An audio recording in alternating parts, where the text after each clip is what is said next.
Hoshea ଅଧ୍ୟାୟ 7।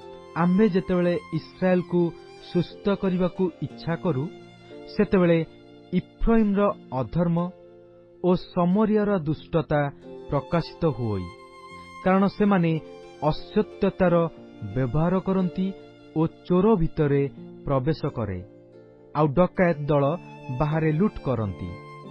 ପୁଣି ଆମ୍ଭେ ଯେ ସେମାନଙ୍କର ସମସ୍ତ ଦୁଷ୍ଟତା ସ୍ମରଣ କରୁ, ଏହା ସେମାନେ ଆପଣାମାନଙ୍କ ଅନ୍ତଃକରଣରେ ବିବେଚନା କରନ୍ତି ନାହିଁ। ଏବେ ସେମାନଙ୍କର ନିଜ କାର୍ଯ୍ୟ ସବୁ ସେମାନଙ୍କୁ ବେଷ୍ଟନ କରିଅଛି, ସେ ସବୁ ଆମ୍ଭ ସମ୍ମୁଖରେ ଅଛି। ସେମାନେ ଆପଣାମାନଙ୍କର ଦୁଷ୍ଟତା ଦ୍ୱାରା ରାଜାକୁ ଓ ଆପଣାମାନଙ୍କର ମିଥ୍ୟା ଦ୍ୱାରା ଅଧିପତିମାନଙ୍କୁ ଆନନ୍ଦିତ କରାନ୍ତି। ସେ ସମସ୍ତେ ପାରଦାରିକ, ସେମାନେ ରୁଟି ପ୍ରସ୍ତୁତକାରୀ ଦ୍ୱାରା ଉତ୍ତପ୍ତ ତୁନ୍ଦୁର ସ୍ୱରୂପ। ମଇଦା ଦଳିବା ସମୟଠାରୁ ତହିଁରେ ତାଡ଼ି ମିଶ୍ରିତ ନ ହେବା ପର୍ଯ୍ୟନ୍ତ ସେ ଅଗ୍ନି ଉସ୍କାଇବାରୁ ନିବୃତ୍ତ ହୁଏ। ଆମ୍ଭମାନଙ୍କ ରାଜାଙ୍କ ଦିନରେ ଅଧିପତିମାନେ ଦ୍ରାକ୍ଷାରସର ଉତ୍ତାପରେ ଆପଣାମାନଙ୍କୁ ପୀଡ଼ିତ କଲେ। ସେ ନିନ୍ଦକମାନଙ୍କ ସଙ୍ଗେ ଆପଣା ହସ୍ତ ବଢ଼ାଇଲା, କାରଣ ସେମାନେ ଛକି ବସି ଆପଣା ଆପଣା ଅନ୍ତଃକରଣ ତନ୍ଦୁରୁ ପରି କରିଅଛନ୍ତି। ସେମାନଙ୍କର ରୁଟି ପ୍ରସ୍ତୁତକାରୀ ରାତ୍ରିଯାକ ନିଦ୍ରିତ ହୁଏ, ପ୍ରାତଃକାଳରେ ତାହା ପ୍ରଜ୍ୱଳିତ ଅଗ୍ନି ପରି ଜ୍ୱଳୋଇ। ସେ ସମସ୍ତେ ତୁନ୍ଦୁର ପରି ଉତ୍ତପ୍ତ ଅଟନ୍ତି ଓ ଆପଣାମାନଙ୍କର ବିଚାରକର୍ତ୍ତୃଗଣକୁ ଗ୍ରାସ କରନ୍ତି।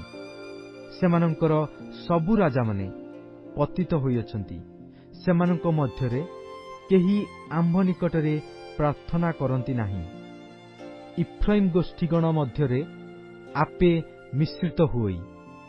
ଇଫ୍ରାଇମ ଲେଉଟା ନୋହିବା ପିଷ୍ଟକ ତୁଲ୍ୟ, ବିଦେଶୀୟମାନେ ତାହାର ବଳ ଗ୍ରାସ କରିଅଛନ୍ତି, ଆଉ ସେ ତାହା ଜାଣେ ନାହିଁ। ହଁ, ତାହାର ମସ୍ତକରେ ଏଠାରେ ସେଠାରେ ପକ୍ୱକେଶ ଅଛି, ମାତ୍ର ସେ ତାହା ଜାଣେ ନାହିଁ। ପୁଣି ଇସ୍ରାଏଲର ଦର୍ପ ତାହାର ସାକ୍ଷାତରେ ସାକ୍ଷ୍ୟ ଦିଏ। ତଥାପି ସେମାନେ ସଦାପ୍ରଭୁ ଆପଣାମାନଙ୍କ ପରମେଶ୍ୱରଙ୍କ ନିକଟକୁ ଫେରି ନାହାନ୍ତି। କିଅବା ଏସବୁ ଘଟିଲେ ହେଁ ସେମାନେ ତାହାଙ୍କର ଅନ୍ୱେଷଣ କରିନାହାନ୍ତି। ପୁଣି ଇଫ୍ରାଇମ ଅବୋଧ କପୋତର ତୁଲ୍ୟ ବୁଦ୍ଧିହୀନ। ସେମାନେ ମିଶରକୁ ନିବେଦନ କରନ୍ତି, ସେମାନେ ଅସୁରକୁ ଯାଆନ୍ତି। ଯେତେବେଳେ ସେମାନେ ଯିବେ, ସେତେବେଳେ ଆମ୍ଭେ ସେମାନଙ୍କ ଉପରେ ଆପଣା ଜାଲ ପ୍ରସାର କରିବା। ଆମ୍ଭେ ସେମାନଙ୍କୁ ଆକାଶର ପକ୍ଷୀଗଣ ପରି ତଳକୁ ଆଣିବା। ସେମାନଙ୍କର ସମାଜ ଯେପରି ଶୁଣିଅଛନ୍ତି, ସେପରି ଆମ୍ଭେ ସେମାନଙ୍କୁ ଶାସ୍ତି ଦେବା। ସେମାନେ ସନ୍ତାପର ପାତ୍ର, କାରଣ ସେମାନେ ଆମ୍ଭ ନିକଟରୁ ବିପଥଗାମୀ ହୋଇଅଛନ୍ତି।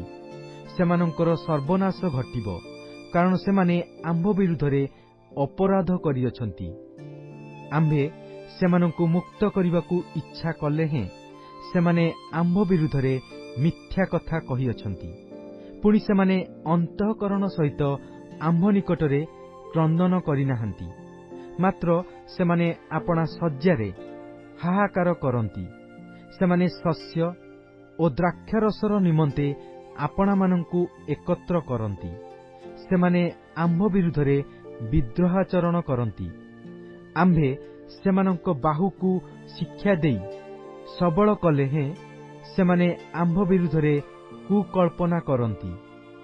ସେମାନେ ଫେରି ଆସନ୍ତି ପ୍ରମାଣ, ମାତ୍ର ଊର୍ଦ୍ଧ୍ୱସ୍ତଙ୍କ ପ୍ରତି ନୁହେଁ, ସେମାନେ ପ୍ରବଞ୍ଚକ ଧନୁତୁଲ୍ୟ। ସେମାନଙ୍କର ଅଧିପତିମାନେ ଆପଣା ଆପଣା ଜିହ୍ବାର ପ୍ରଚଣ୍ଡତା ହେତୁରୁ ଖଡ୍ଗ ଦ୍ୱାରା ପତିତ ହେବେ।